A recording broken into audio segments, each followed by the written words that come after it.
2 सितंबर 1994 को अलग उत्तराखंड राज्य की मांग कर रहे निहत्थे आंदोलनकारियों पर तत्कालीन उत्तर प्रदेश सरकार ने बर्बरतापूर्ण कार्रवाई करते हुए गोलियां चलवा दी थी, जिसमें 2 महिलाओं के साथ ही 6 राज्य आंदोलनकारी शहीद हो गए थे।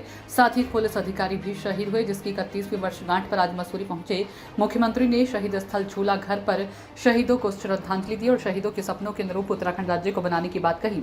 इस दौरान प्रदेश अध्यक्ष महेंद्र भट्ट और मसूरी विधायक कैबिनेट मंत्री गणेश जोशी ने भी शहीदों को श्रद्धा सुमन अर्पित किए। इससे पहले शहीद स्थल पर सर्वधर्म सभा का आयोजन किया गया। मुख्यमंत्री पुष्कर सिंह धामी ने कहा कि राज्य आंदोलनकारियों के शहीदों के सपनों के अनुरूप उत्तराखंड राज्य बनाने के लिए सरकार हर संभव प्रयास कर रही है।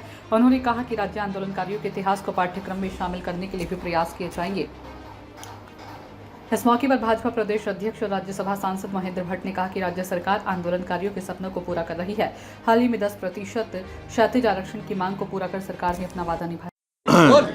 2 सितंबर 1994 के मसूरी के हमारे बलिदानियों को मैं अपनी श्रद्धांजलि अर्पित करता हूं और उनके जो सपने थे उत्तराखंड राज्य को बनाने के लिए कि उत्तराखंड राज्य होगा, उत्तराखंड के अंदर किस प्रकार की व्यवस्थाएं होंगी, किस प्रकार का यहाँ का इंफ्रास्ट्रक्चर होगा, उस सब को बनाने के लिए हम संकल्प लेते हैं कि हमारे राज्य आंदोलनकारियों और बलिदानियों के सपनों के अनुरूप उत्तराखंड राज्य का निर्माण करेंगे, जहाँ युवाओं को रोजगार मिलेगा, हमारी मातृशक्ति को स्वरोजगार के साधन बढ़ेंगे, रोजगार के साधन बढ़ेंगे, उनकी आत्मनिर्भरता बढ़ेगी, उनका सशक्तिकरण होगा।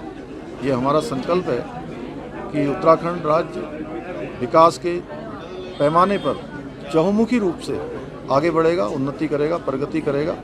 और इस अवसर पर आज मैं स्वर्गीय अटल बिहारी वाजपेयी जी को भी नमन करता हूँ कि जिनके कालखंड में उत्तराखंड राज्य, उत्तराखंड वासियों की भावनाओं के अनुरूप उत्तराखंड राज्य का गठन हुआ। सब कुछ डिमांड भी थी यहाँ पे मसूरी में शहीद स्थल पे सौंदर्यीकरण की म्यूजियम की। हाँ, वो तो पिछले साल भी चूँकि आई थी और उसको हम लोगों ने पहले से ही स्वीकृति प्रदान कर दी है। यहाँ पर संग्रहालय बनाया जाना है, टीन सेट बनाया जाना है, इसका सौंदर्यीकरण किया जाना है। ये अवश्य रूप से और बहुत व्यवस्थित तरीके से किया जाएगा, क्योंकि आने वाले समय में हमारे नौनिहाल, हमारे जो नई पीढ़ी है, वो नई पीढ़ी भी हमारे उत्तराखंड राज्य के आंदोलन और उसके इतिहास से भलीभांति परिचित हो और उनके जहन में भी हमेशा ये रहे कि ये राज्य आसानी से प्राप्त नहीं हुआ है, बलिदानों और संघर्षों के बाद राज्य प्राप्त हुआ है।